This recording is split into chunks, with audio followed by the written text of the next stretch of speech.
Assalamualaikum warahmatullahi wabarakatuh. Perkenalkan, nama saya Finkaulea Putri dari Prodi Perbankan Syariah Fakultas Ekonomi dan Bisnis Islam kelas B semester 4. Video kali ini saya buat untuk memenuhi salah satu tugas mata kuliah Statistik 2 dengan dosen pengampu Ibu Hasnita SSI MSI. Jadi, ketika kita membuka suatu SPSS, maka tampilannya akan seperti ini. Yang ada data editor dan ada juga data outputnya. Nah, di sini adalah tempat keluaran atau outputnya dari analis yang telah dilakukan pada data editor ini. Baik, kita back dulu yang ini. Nah, di sini terdapat beberapa menu yang ada di SPSS. Nah, pertama menu file. Jadi menu file ini berfungsi untuk menyimpan, membuka, dan membuat file baru dan sebagainya. Di sini juga kita dapat mengirim prof data, jadi memasukkan data yang berasal dari Excel, bisa CSV, bisa dan lain-lain sebagainya. Kemudian di sini ada menu edit yang berfungsi untuk merubah, memperbaiki atau menyalin data. Kemudian di sini ada menu view yang berfungsi untuk merubah tampilan pada footbar. Nah, kemudian ini juga ada menu transform. Jadi, menu transform ini digunakan untuk mentransformasi data. Misalkan di sini ada kompur variabel. Jadi dapat menghitung variabel, kemudian dapat juga digunakan menghitung data. Data atau mengganti data atau mesin data. Nah, di sini juga kemudian ada menu analytics.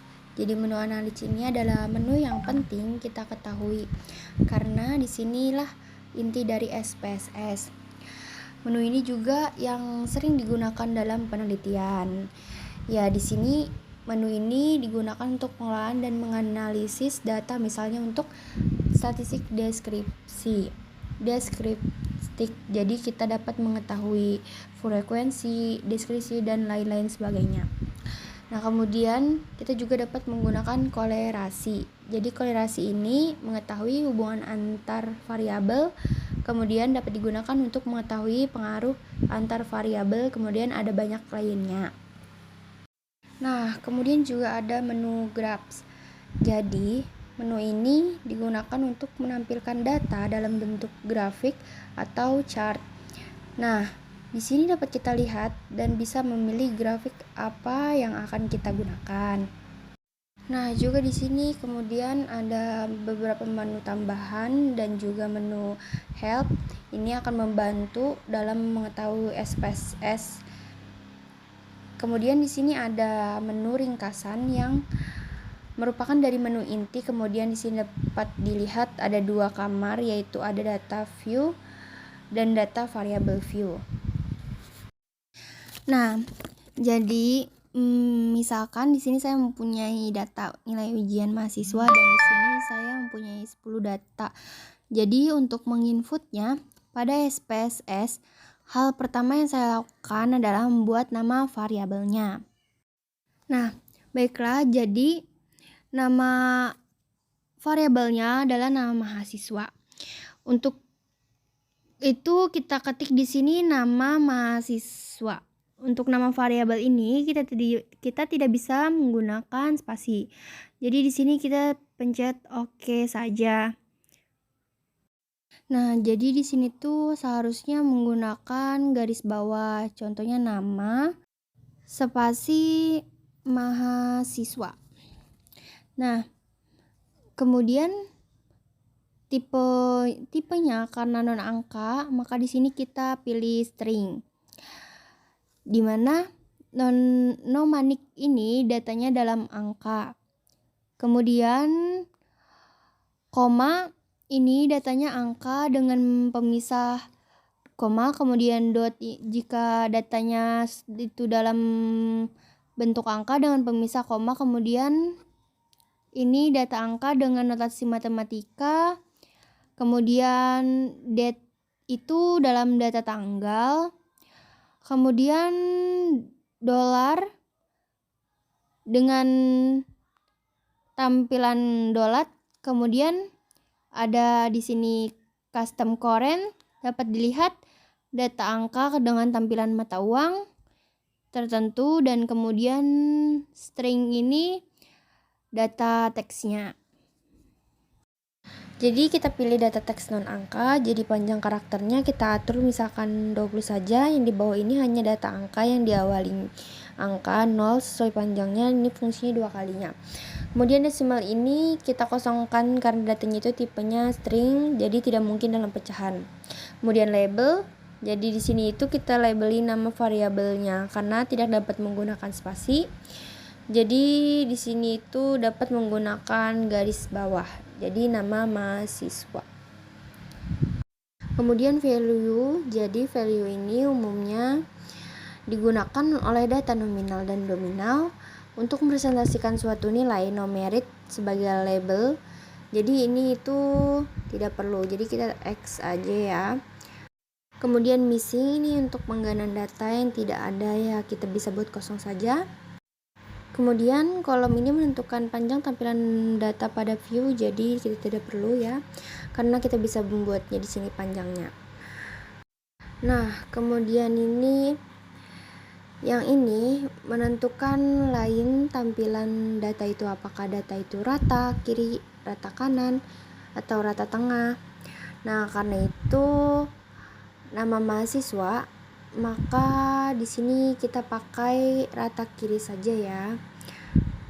Kemudian measure itu yang menentukan tipe datanya, jadi kita simpan nominal. Dan kemudian di sini ada role. Jadi role ini digunakan untuk menentukan peranan dalam melakukan analisis data. Nah, kemudian di sini kita akan membuat variabel yang kedua, yaitu jenis kelamin.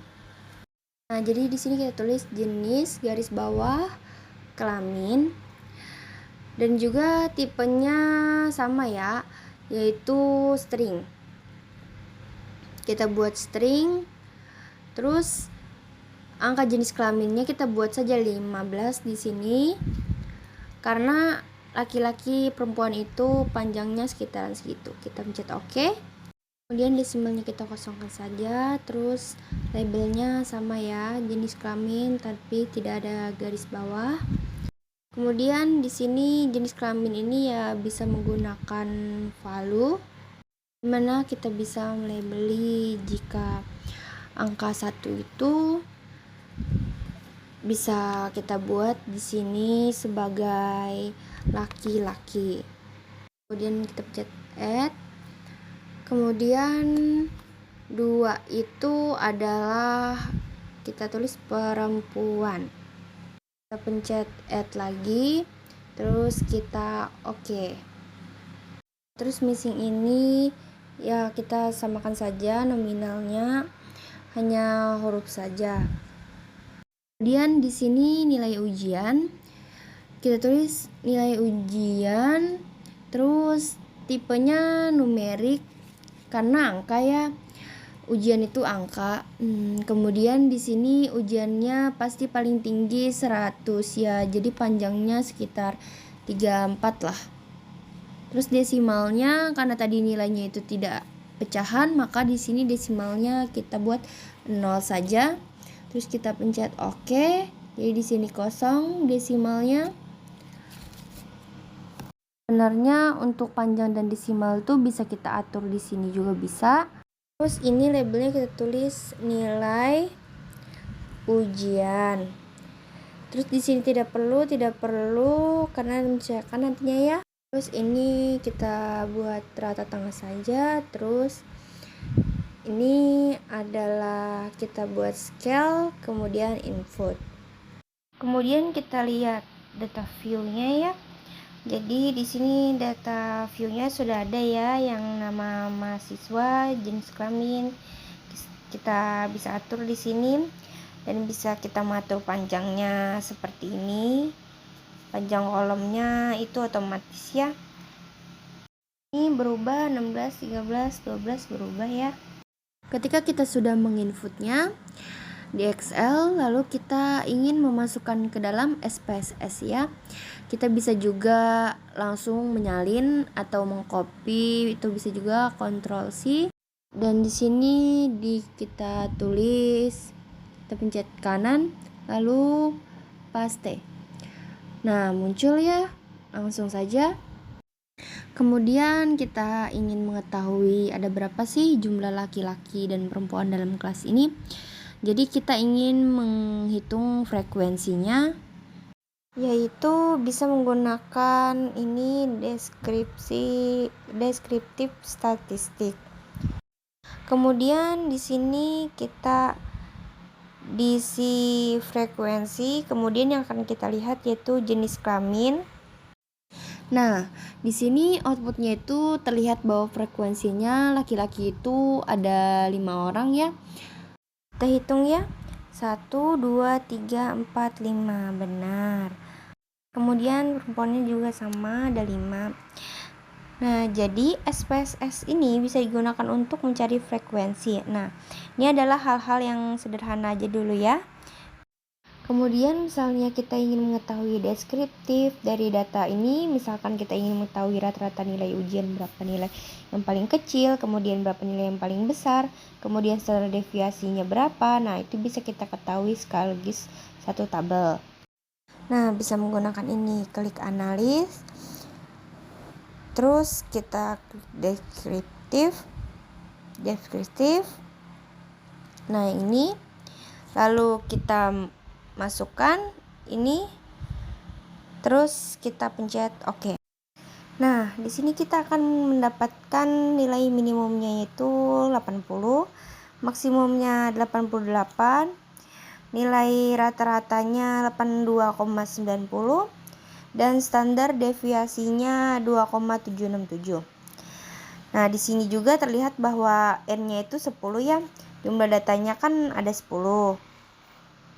Nah, misalkan kita ingin membuat grafik nilai ujian, jadi bisa kita pencet Graphs, kemudian di sini kita pilih bar saja ya, bar, kita pilih simple, terus pencet OK. Kemudian kita memasukkan nilai ujian karena kita akan membuat grafik nilai ujian. Terus kita pencet OK. Nah, outputnya itu akan seperti ini. Kita perbesar saja ya supaya bisa jelas dilihat. Nah, di sini kan dapat dilihat nih, nilai yang mendapatkan 80 itu ada 3 orang, kemudian 81, 82, 83 dan juga 88 itu hanya 1 orang. Nah, 85 juga ada 3 orang ya. Nah, kita dapat melihatnya ya. Nah, ini adalah outputnya itu tersimpan di sini. Nah, kita dapat menyalin gambar ini ke dalam Microsoft Word ataupun PowerPoint dengan klik kanan, kemudian copy. Itu bisa kita langsung copy ke Word atau di mana. Nah, disinilah tersimpan output dari SPSS. Ya, mungkin itu saja untuk pengenalan SPSS. Ya, sekian mungkin itu saja yang dapat saya sampaikan. Kurang lebihnya saya mohon maaf. Wabillahi taufiq wal hidayah. Wassalamualaikum warahmatullahi wabarakatuh. Terima kasih.